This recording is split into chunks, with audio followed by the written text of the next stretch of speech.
Carl got me on this somewhere. Just on his own pictures.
There's a poem by Andrew Marvell laughing at the Dutch ladies, because the English hated the Dutch in those years, having these under their skirts. and the sort of, he didn't like the thoughts that caused. But you just, I've oftentimes imagined coming up from the village on a cold January morning for worship services, on this thing. You know, everyone in the family carries their own. You set them down in a big pen, have them down there. They'll have little crickets, little footstools, keep their feet, because we're built on grade, there's no cellar. Keep your feet up a little bit higher, have these, and then just cover yourself, everybody under blankets and quilts to stay warm for the 4 to 8 hours that you have for a service. So there's not even a crawl space under here? That's out It's there at in the grade. crawl space. That is amazing That's that pretty it has amazing. been That's- preserved like The reason it's a hill here because it's all rock.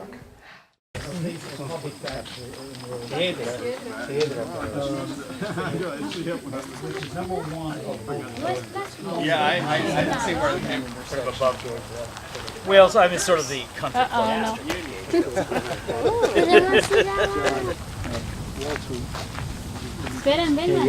Oh, sure, yes, we met.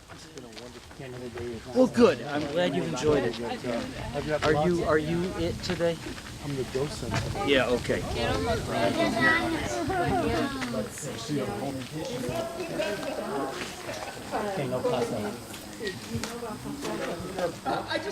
Yes. Did you bring a book first, sir? This is kind of, you know, sad. This is the child's hearse. So the family, parents could ride in it like a brome, and then the small casket was, and they were painted white. You know, traditionally The children's. the children were white. Do you know the date on this one?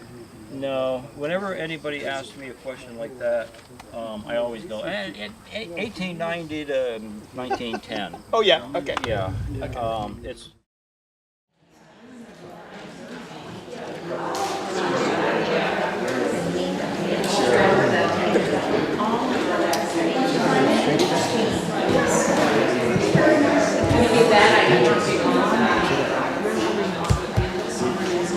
Just recently there was a case.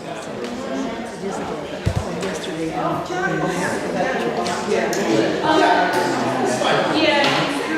maybe they did it. Was they had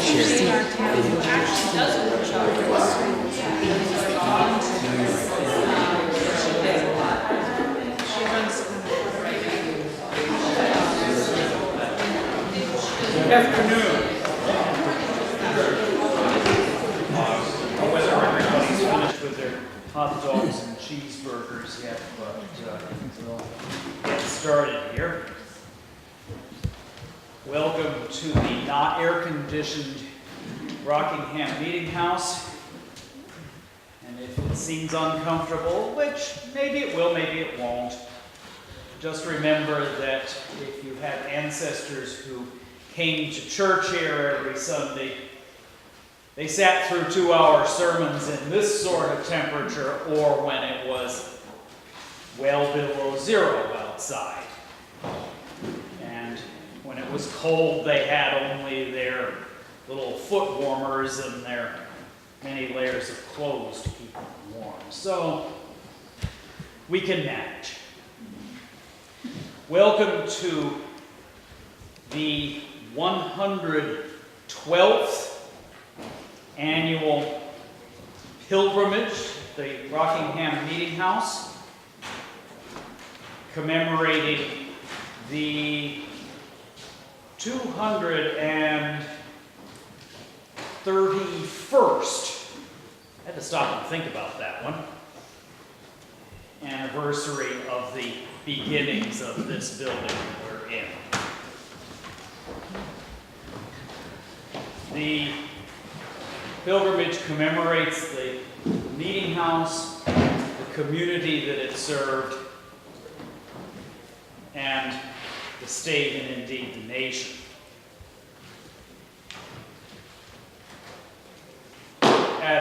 Toward the conclusion of David Deacon's program, we'll pass the hat, or actually use the little collection baskets that come with the meeting house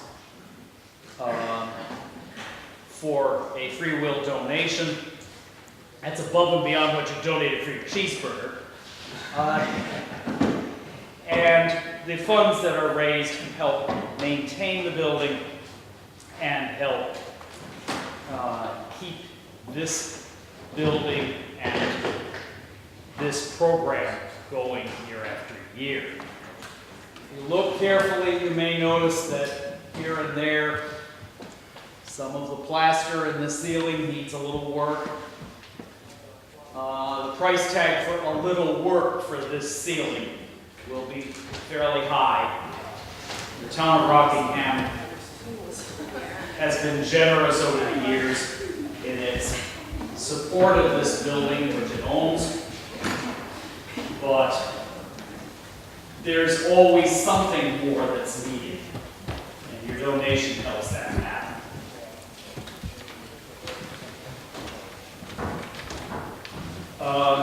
Have a check when you get a chance to, have a look at the small exhibit in the corner back there, which includes pewter communion cups, chalices that were used at church services here in the early 19th century, and some other interesting memorabilia from the building.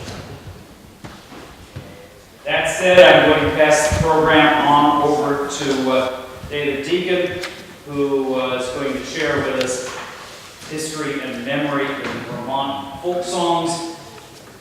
And David, it's all yours.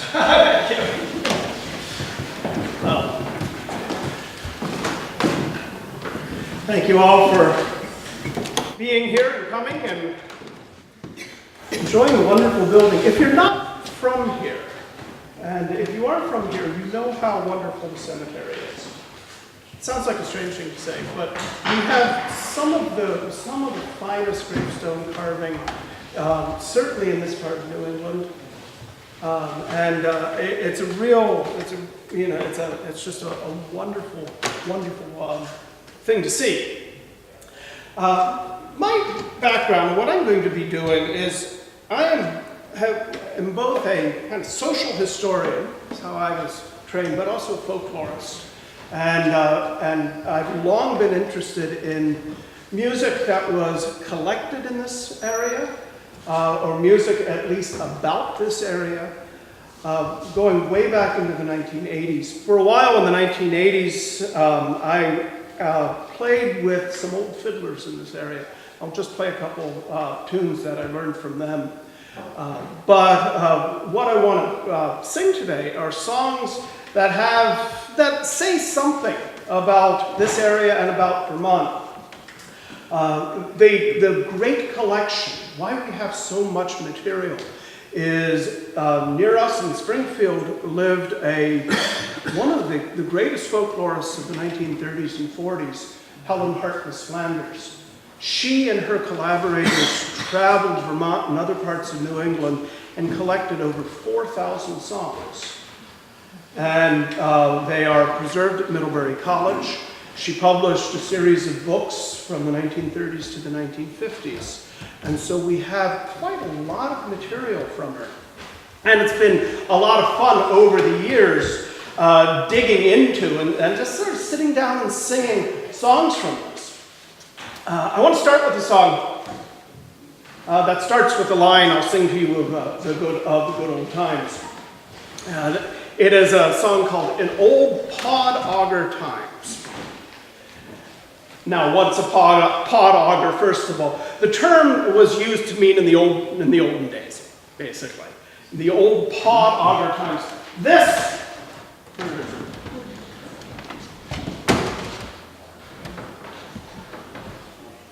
This is a pod auger. Different from a modern, what you would want to use as an auger today, which would have a spiral bit. Anybody wanting to do any work with this realizes it's a lot of work, and you don't want to have to do much work. So if you are lamenting the old pod auger days, you're the sort of grumpy old person who would rather do things the hard way. And that's kind of the point of this song. I thought for a long time, this song is just a grumpy song. Turns out it was published in 1885 by a man who performed under the name Comical Brown. And he was from Lancaster, Massachusetts, but was particularly popular up around Lewiston, Auburn, Maine. And so lumbermen picked up his songs. This is one of them. It's called In Old Pod Auger Times. I'll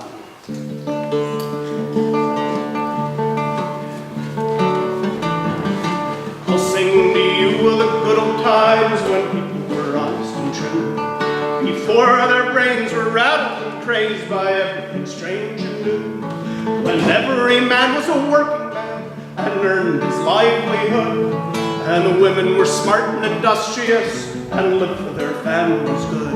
In the days of Andrew Jackson and old Granddaddy Grimes, when a man wasn't judged by the clothes he wore in the pod auger times.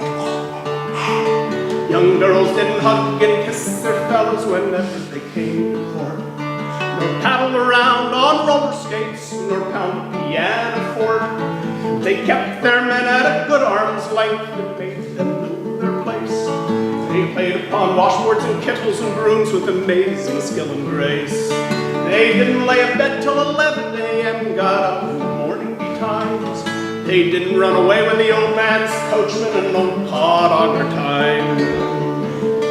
Young men, they loaf about the street and struggle with bad scars. They stay out late when they should be at home with their daddies and their moms. They wear tight trousers, likewise tight boots, and guzzle lager beer. And when their daddies foot up the bills, they find them pesky dear. When my old men were farmers, boys with neither dollars nor dimes, we worked from daybreak to candlelight in old pod auger times. Young men, they didn't ride fast horses nor gamble with cards and dice. They didn't run church lotteries for a one considered nice. But now they gamble and drink mean rum and lead hypocritical lives. Wives run away with other men's husbands and husbands with other men's wives. Folks didn't get delirium tremens nor perpetrate horrible crimes. For the cider was good and the rum was pure in old pod auger times.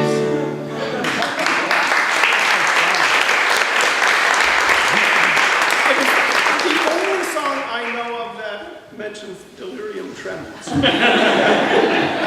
With the exception, actually, of a reference to a mule on the Erie Canal who got the blind staggers, which I think the intent was that. This old pod auger times was a device used in other things. There was a poet lived just across the border in Massachusetts in the town of Gill. He wrote under the name of Peasant Bard. And he wrote a poem that started, I saw an aged man at work, he turned an auger round, and ever and anon he'd pause and meditate profound. Good morning, friend, quoth I to him, art thinking when to raise? Oh no, said he, I'm thinking on the old pod auger days. And it goes on with the same sort of list of complaints. So, I don't know who started first. What I'm focused on here more than other things, I started probably with a list of 20 songs and sort of winnowed things down until I got to something manageable. And that is dealing mostly with agriculture. They're wonderful songs about lumbering. They're the old songs that were brought from England or Scotland. But I'm singing things more from the early 19th century and that have some real reference to Vermont. One of there was a celebrated poet from Vermont, first half of the 19th century, and his name was John Godfrey Saxe. Of a certain generation, you would know Saxe, but I think he's largely forgotten. He wrote a version of the story of the three blind men who are led to an elephant, and they describe the elephant just from what they can feel. And so the animal is completely different for each person. But he was from Cornwall, Vermont, over on the western side. Apparently he was a lawyer, but was kind of bored with his work. So this is a song called called "The Song of the Vermont Farmers," is the tune that is the title that Helen Hartless Flanders had for it. It was published. There's no oral version of this song that was recorded, but it was published with a tune. Flanders thought it was the wrong tune, and she pointed to the chorus, and it was apparent to her that it should be sung to an English tune called the Lincolnshire Poacher. It's entirely plausible. Lincolnshire Poacher was a popular tune in this country, used for dances. New York infantry divisions marched into battle in the Civil War to the tune. So it was a common tune, and it fits the song very nicely. There's chorus. This is social music. And that is that, today we're accustomed to kind of consuming music. I turn on the car and the music starts playing, and it's solitary. Mostly is how I listen to music. But music was very social. There are stories of people who would gather their entire families around, and the family would sing the choruses to the song. So, I say that to my students, and nobody ever opens a mouth. You have nothing to lose here. And I was just noticing as I was singing how the sound fills this building. I'm not even up there with the amplifier, but it's so. Let's try something. The chorus goes, "Oh, 'tis."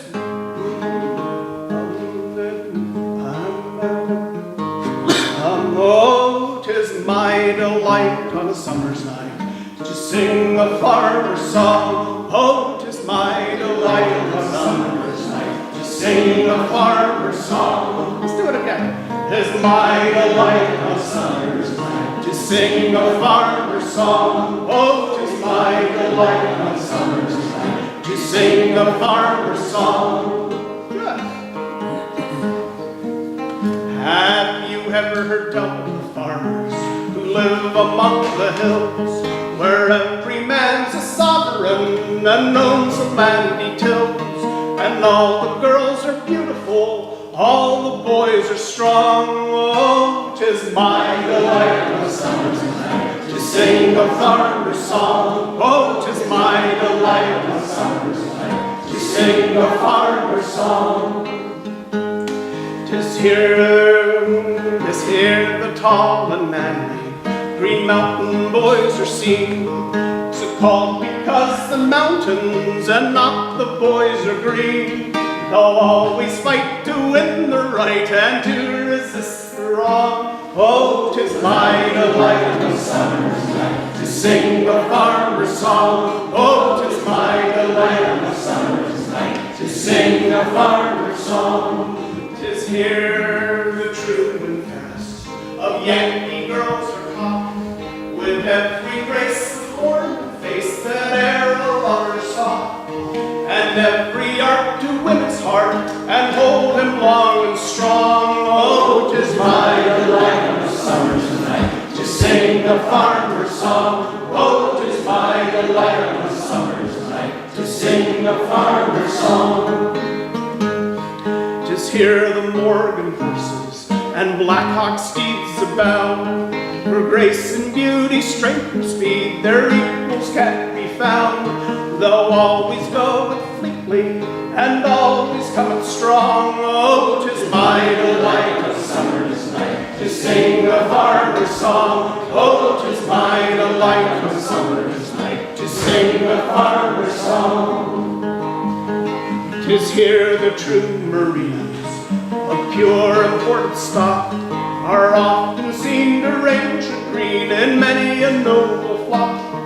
Their forms are large and beautiful, their wool is fine and strong. Oh, 'tis my delight on a summer's night to sing a farmer's song. Oh, 'tis my delight on a summer's night to sing a farmer's song. We've often heard tell of the wonders of ancient Rome and Greece, and Jason's expedition to find the golden fleece. Alonzo's got the fleece away and brought the sheep along. Oh, 'tis mine delight on a summer's night to sing the farmer's song. Oh, 'tis mine delight on a summer's night to sing the farmer's song.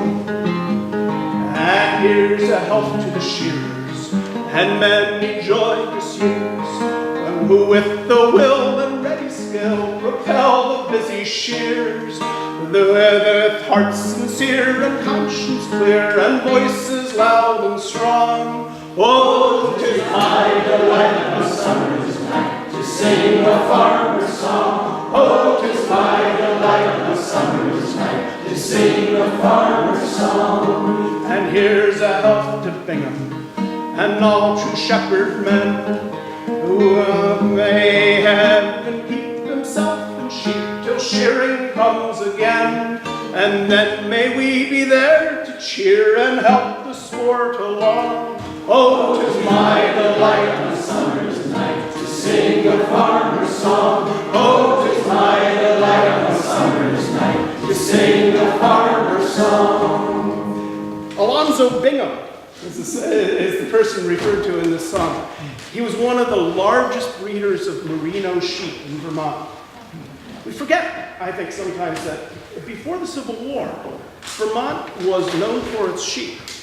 It was really very much a sheep-raising state, and the Spanish merino sheep were particularly treasured. Even as late as the 1880s. There's a directory and gazetteer of Windham County published in the 1880s, and I counted the different types of farms at one point. I found that 14 people were still raising merinos in 1886, and that there were 14 dairy farmers. So it was right in that shift between from sheep to cattle. One that you probably know. It's interesting when you think of folk songs that you usually think anonymities. You don't know who frequently wrote them. These, I think, are late enough that we have the authors, Comical Brown or Sachs. This is a song about maple sugaring.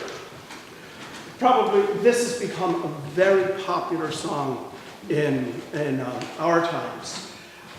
Written in the 1850s by a congregational minister named Perrin Fisk. And then at some point, revived partly, I think, by the singing of Margaret MacArthur, who inspired a lot of us who do this sort of thing. And she was a family friend. But the song was kind of caught on. She called it the Vermont Sugar Maker Song. Other people have called it Maple Sweet. It's also how it's published. It's a fun song. For a couple purposes. The sound, bubble, bubble, bubble, bubble. It's kind of fun to sing. And also the reference in the song to taking your maple syrup in allopathic doses. In other words, a lot of it. The chorus goes, then bubble, bubble, bubble, bubble, bubble goes the pan. Furnish better music for the season if you can. See the golden billows, watch ye ebb and flow. Sweeter joys indeed, you sugar makers know. Then bubble, bubble, bubble, bubble, bubble goes the pan. Furnish better music for the season if you can. See the golden billows, watch ye ebb and flow. Sweeter joys indeed, we sugar makers know. When you see the vapor pillars lick the forest and the sky, you may know the days of sugar making then are drawing nigh. Frosty nights and sunny day make maple pulses play. Till congested with their sweetness they delight to plead away. Oh, bubble, bubble, bubble, bubble, bubble goes the pan. Oh, furnish better music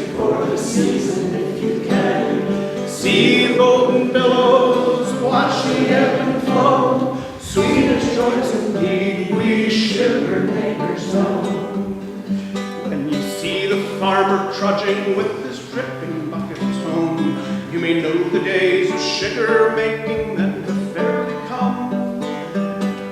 How the eager children will now, as the fragrant odors pour through the open kitchen door, how the eager children rally ever loudly calling more.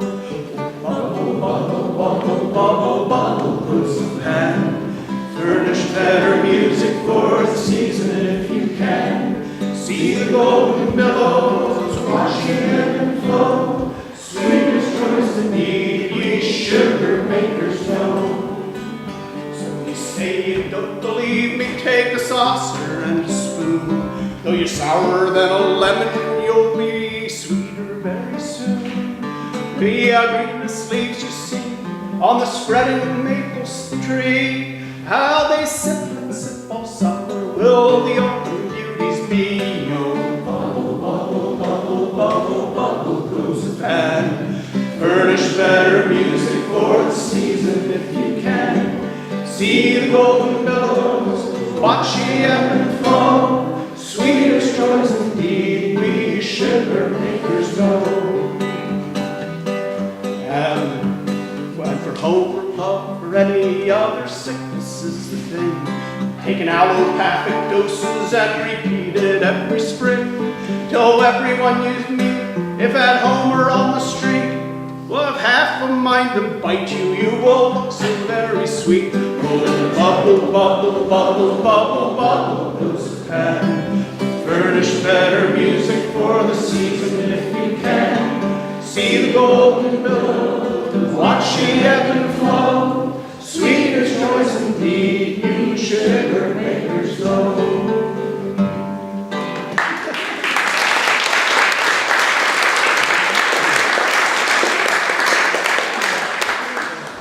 Isn't that a fun song?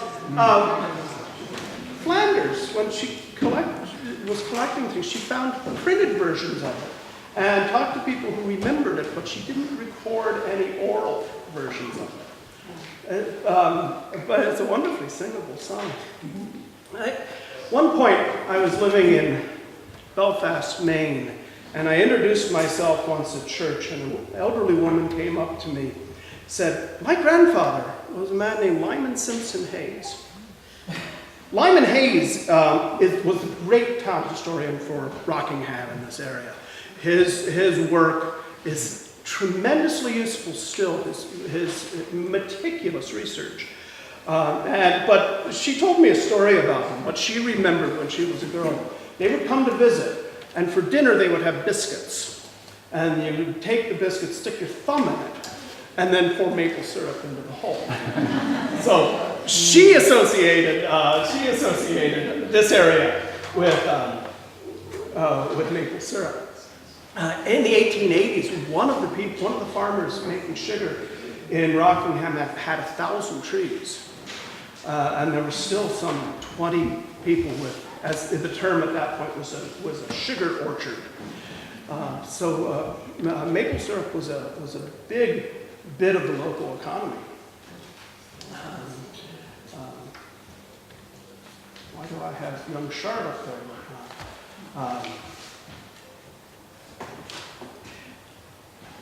One more kind of comic thing. I've saved the heavy stuff for the end. We still have a young woman to die of hypothermia and things like that. We'll put that off. And it's a song, I always thought this song came from as an explanation for a turn of phrase. I was visiting a woman whose husband had recently passed away in Perkinsville, Vermont. This was back in the 1980s. And we were listening to tapes of tunes that he had played. And we got to a tune, she shook her head and said, oh, that's the tune the old cow died on. This is something you have heard people say about either tunes that weren't very good tunes or weren't played very well. And so I just thought that was just a turn of phrase that people had. Turns out it was a popular song, published about 1880. The sheet music for it said that it was it announced on the title page, the funniest song ever published. That's high praise. We'll see if it stands up to it. In the 19th century, people didn't really play guitars much. A wonderful newspaper editor and musical lexicographer, how's that for a title, who lived in Bellows Falls, said the problem was if you imported guitars, they couldn't stand up to hot summers and cold winters, and they would simply fall apart. The instrument people had, it was easy to carry around, was fiddle. And so the fiddle was kind of central to people's lives in rural areas. Apparently not always played very well, but good enough to dance. So let's, would be played accompanying singing. Older fiddlers used to always say to me, if you're going to be a good fiddler, you have to learn to sing with the fiddle. This is something I heard around here, in North Carolina, heard it in England. So it's something that people consistently said. I won't try playing chords on this one, but the tune the old cow died on.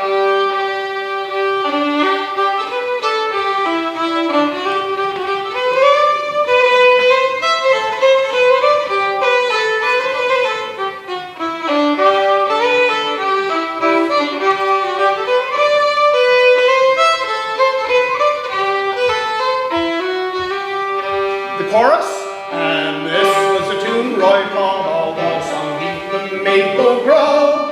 Sing fa da da, sing fa da, it is the tune the old cow died on. And this was the tune Roy called all the song the maple grove. Sing fa da da, sing fa da, it is the tune the old cow died on. Old Farmer John came walking home one summer afternoon, sat him down beneath the maple tree, sang himself a tune.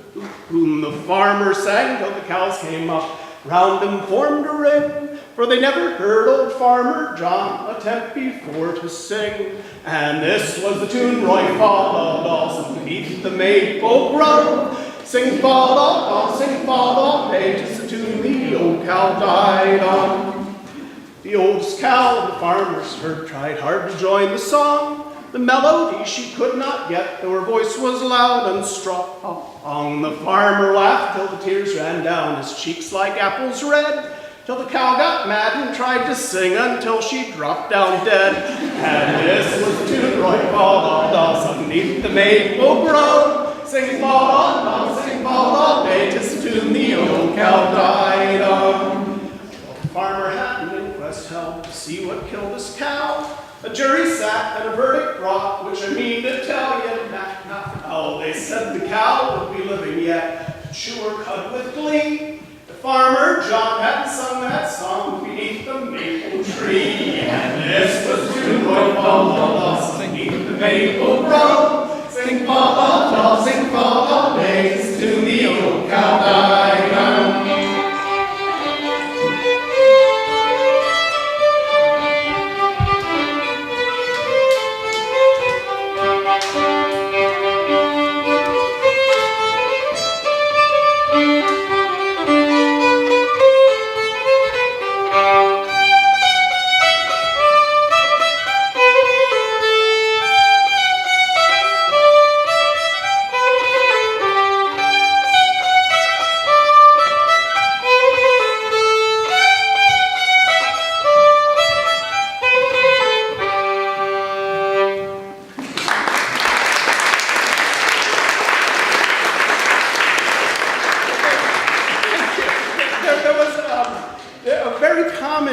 Contradance tune that we all, probably the first tune I learned actually, was a tune called Petronella. Old timers around here they always call it Petronella. But if you played that tune for an older fiddler, he'd say, there's also a Green Mountain Petronella. And that's what that tune was, a Green Mountain Petronella. Fiddle's not always very well regarded. And I mentioned John Weeks Moore, who wrote this The forerunner of Grove's Dictionary of Music, published in the early 1850s. He did the work while he lived in Bellows Falls. He was editing a newspaper, and on the side doing another paper called the Literary Excelsior and Musical World. And he was gathering material to put into his encyclopedia. And it's he has some wonderful things. It's not only useful musical information, there's a lot of opinion in it. His opinion of the fiddle. Hidden in the entry for the violin. As the world goes, there's hardly a worse instrument than fiddle.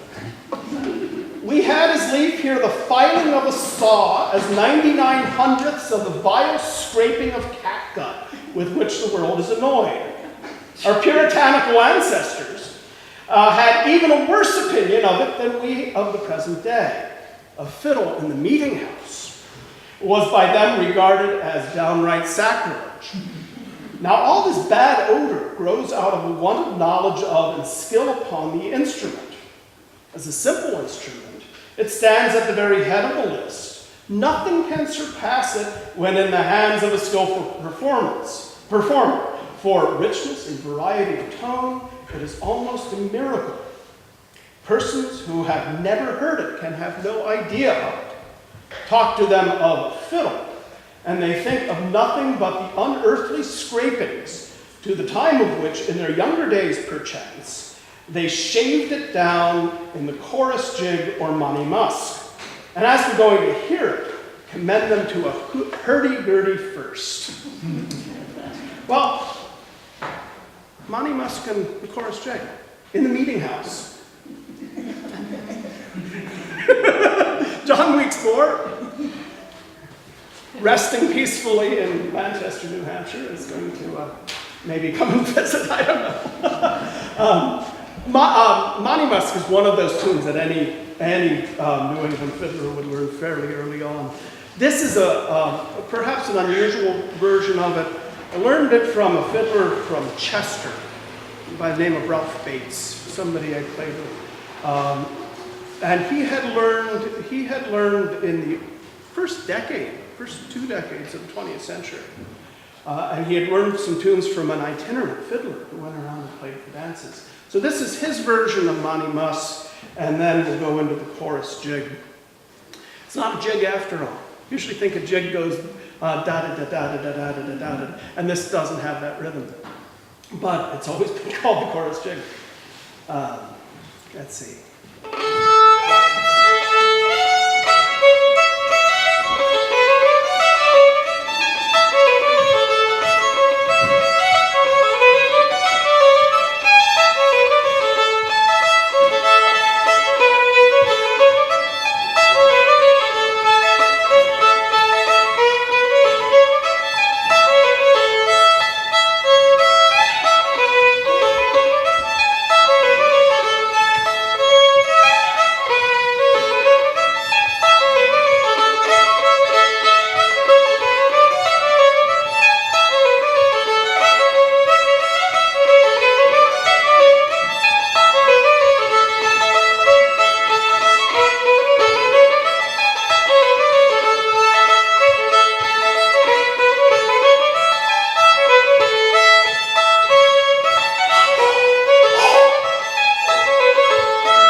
Let's hope nothing bad happens in buildings. People look, I talked to people who had grown up in the 1920s, and they remembered how important and how wonderful it was to look forward all week to a dance.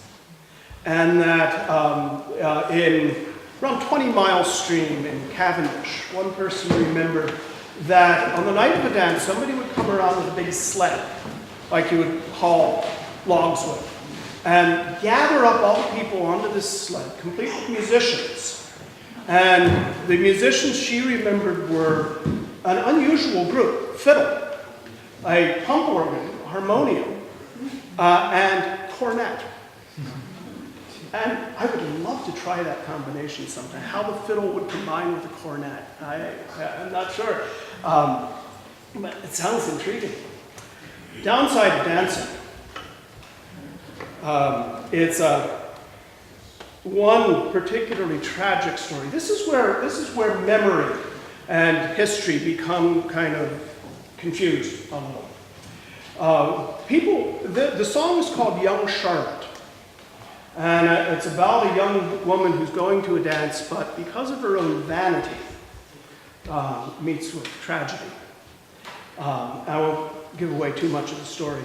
Some of you, if you had dolls or collected dolls, there's a type of doll called a frozen Charlotte doll that in the 1850s came for children to play with a nice little wooden coffin. But it comes from this. And there were stories that around Mount Holly, up on top of the Chemo Mountain, that there was somebody who fit this description who went to a dance on a frozen night and met with tragedy. And it's about 15 miles from the top of the Chemo Mountain to the little settlement crossroads called Downers Four Corners. But people in Maine, around Bethel, Maine, have the same story. Did it happen? Well, probably the story itself didn't actually happen. It didn't take place. Although it was plausible, so people remembered it. The song was written by a man named Seba Smith, newspaper editor in Portland, Maine. And he wrote a few poems on the side. There was a song that Margaret MacArthur sang that he wrote about a woman who stripped herself during a blizzard to keep her baby warm and died on Stratton Mountain. So he has an obsession with this sort of thing. But the song was taken up in lumber camps, apparently, and spread very widely. Flanders recorded 28 versions of the song. And this version was set to an Irish tune called Dawning of the Day, a popular, very sad, slow air. I want to start with the air and go straight directly into the song.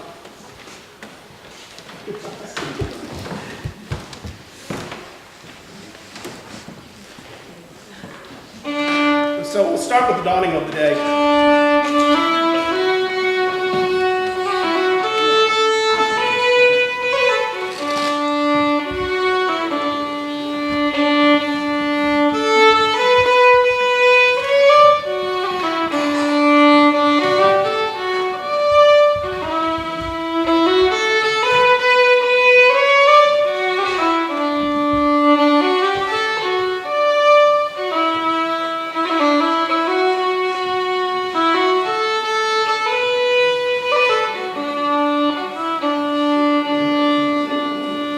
Young Charlotte lived on a mountainside in a high and lonely spot. No cabin there for 5 miles round, but her father's lonely cot. And yet on many's a winter's eve, young swains would gather there, for her father kept a social board, and she was very fair.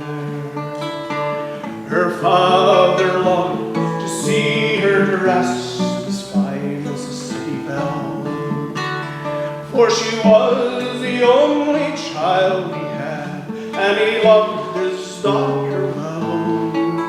'Twas New Year's Eve, the sun went down, while look her anxious eye, all across the frosty window pane, to see the sleighs pass by. At a village inn 15 miles around, there's a merry ball tonight. The air is freezing cold above, but the hearts are warm and light. And while she looked with longing eyes, a well-known voice she hears, dashing up to the cottage door, young Charlie's sleigh appears. Her mother said, "My daughter dear, this blanket round you fold, for it is a dreadful night abroad. Oh, you'll take your death with cold." "Oh no, young Charlotte said," and she laughed like a gypsy queen. "For to ride in blankets muffled up, I never could be seen. Oh, my silken coat is quite enough, 'tis lined, you know, through well. And then I have a silken scarf to tie my face about. Her gloves and bonnet being on, oh, she jumped into the sleigh, and away they ride o'er the mountainside, o'er the hills away.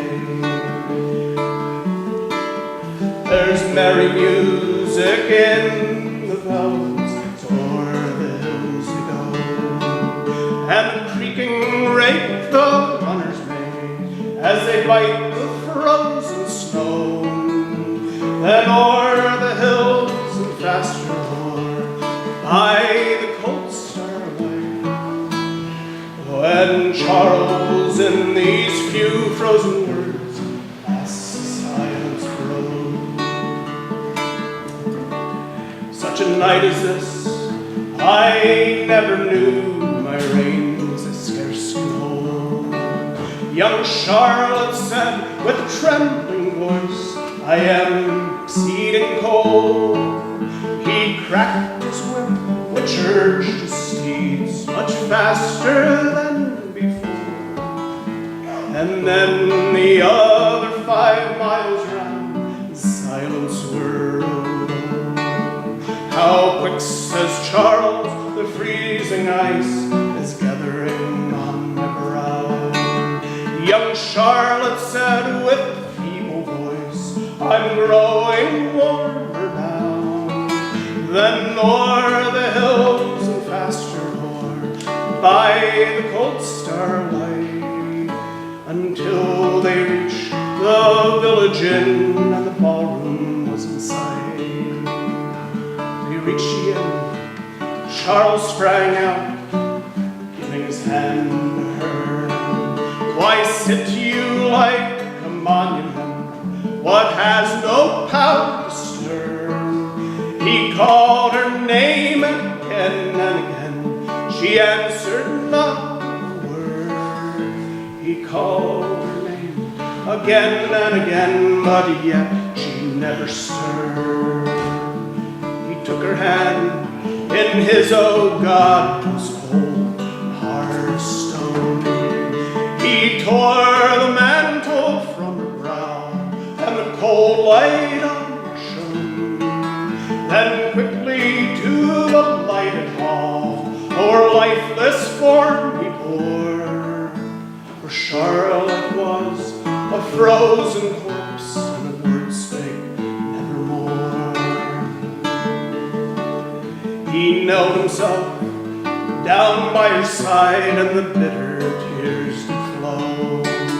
For he said, "My young intended bride, I never more shall know." He flung his arms around her neck and kissed her marble brow. And his thoughts went back to the place, she said, growing warmer now.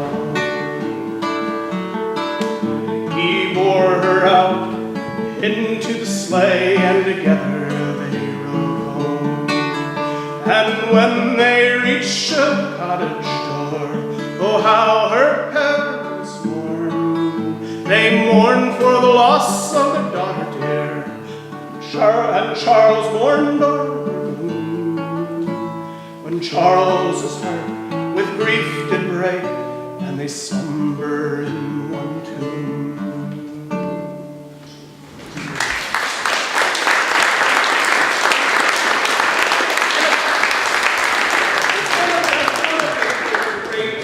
Ballads from northern New England, I think. It's a long one. Do I have time for one more? Yeah, sure you do. Something a little odder with this, perhaps. This is something that a hymn. I'm going to end on a religious note, I suppose, talking about preaching and cold in the winter and hot in the summer. It's called John Colby's Hymn. John Colby was a Baptist preacher from Sandwich, New Hampshire, just north of Squam Lake, near beginning of the White Mountains. As a teenager, he moved to a settlement then called Billy Mead, Vermont. Haven't heard of Billy Mead, Vermont, probably. Town of Sutton today, up north. He felt calling when he turned 21. And he felt that he was called to go preach in Ohio. Ohio was being settled at this point, and it was still a kind of dangerous place. But he felt this calling, and it took him a while. Moved to Peacham, Vermont, briefly. And he felt that he had been called, and since he refused the calling, that God had sent an epidemic and killed a number of people in Peacham. So that was his warning to start traveling. And so in the fall of 1809, he left Peacham, Vermont, traveled south, preached in Woodstock, Windsor, then in Springfield. He was ordained in Springfield. And then he visited Rockingham. And he said in Rockingham, this is his judgment of where we are. If we have it, it's actually quite good. He wrote, he was traveling with another preacher by the name of Putnam, and he wrote, we attended a meeting in the evening here in Rockingham, had a comfortable season, which is high praise for a preacher looking for sin to say we had a comfortable season. He said, we found a good many loving brethren in that place. So he liked Rockingham. But then the next day they went to the South Parish, which is Saxon's River. And he wrote, the people appeared to be hardened in sin and shielded it against the gospel. The place seemed like a paradise lost. He turned 22 here in Rockingham. So he celebrated his birthday here. He made it to Ohio. He's the first Free Will Baptist preacher in Ohio. Then he went east, preached in the area between Augusta and Belfast, Maine. And in his autobiography, at a certain point, he starts to cough. And the coughing gets worse and worse. And you realize he has tuberculosis. And so he finally traveled south to seek a cure. But the tune for the hymn, the text comes from his autobiography, his memoirs. The tune comes from a book called The American Vocalist, compiled by a man from Maine in the 1840s.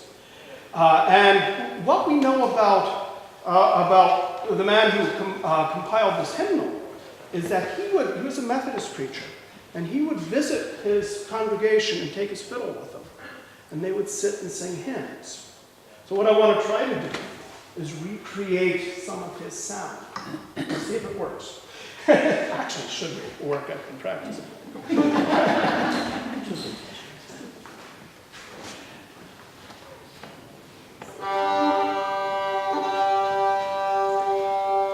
Oh, if poor sinners could but know how much for them I undergo, they would not treat me with contempt, or curse me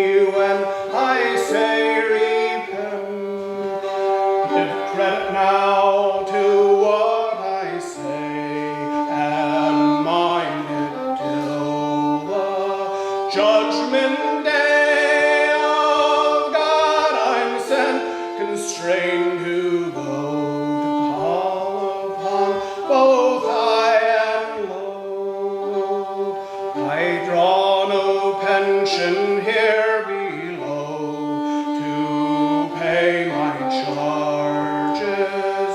As I go forth on my own expense and trust in God for my defense. Through rivers and streams, oh deep and wide, both high and swift, I have to ride. The rolling current beats with force and often drives me from my course. The thunder roars and clouds arise, tempest and darkness veils the skies. All nature trembles at the sound, and wet and cold I'm often found. But yet I hear a heavenly voice saying, "Rise in me, rejoice, go to the world's remotest bound. I'll be thy friend when foes surround, and when my work is done below, I trust in glory.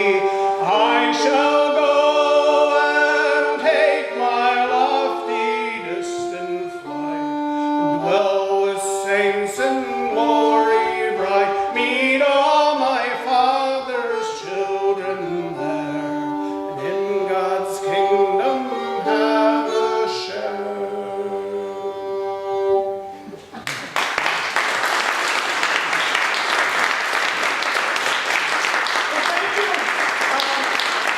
I hope you can take time to enjoy the grounds and the buildings. It's a treat here. Thank you. Thank you.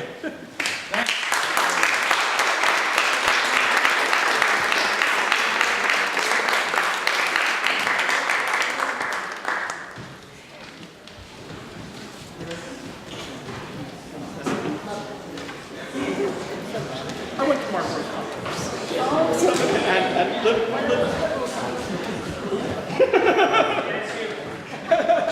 As you leave, enjoy some iced tea, which is out in that corner. Yes. Enjoy walking around, have a look at the hearse, it's still there. And enjoy the day. Thank you.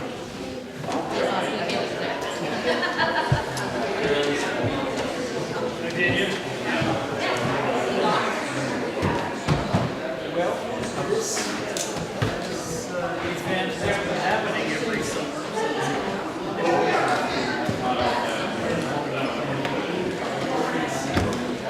yeah, when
SD organ.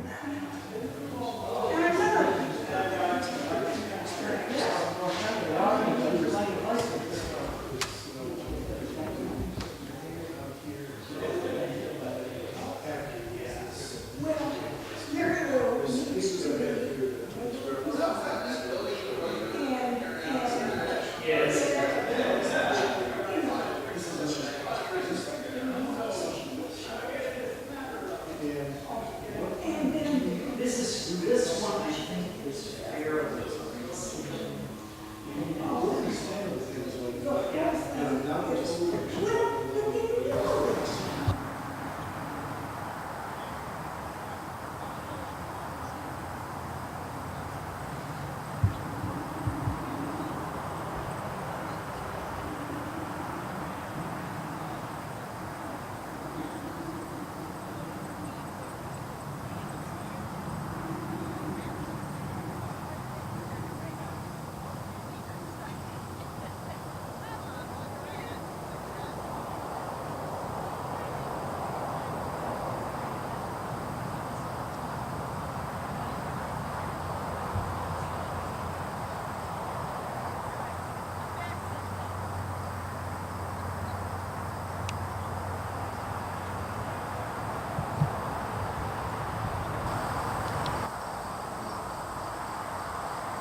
Not too hard.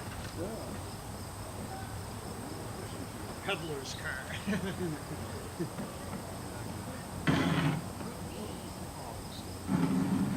Yeah, that's the Hitler robot.